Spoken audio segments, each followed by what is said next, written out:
in collaborazione con Glam Vision e Dentisti Riuniti. Striscione contro la polizia dei tifosi del Trento Calcio, condanna trasversale. Fugatti, insulti inaccettabili. Ianeselli, parole indegne e intollerabili.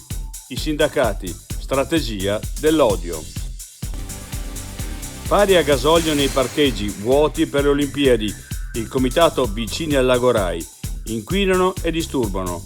Il vice sindaco di Tesero, grande spreco e impattano sull'ambiente. Dall'organizzazione nessuna risposta. Olimpiadi a Cortine, a scuola resteranno aperte e la cabinovia di Socrepes sarà utilizzabile a metà. Renderemo comunque l'impianto omologato per 1200 posti l'ora. La biatleta altoatesina Rebecca Pasler positiva al doping, esclusa dalle Olimpiadi. La Fisi, approfondiamo e supportiamo l'atleta. L'altra montagna.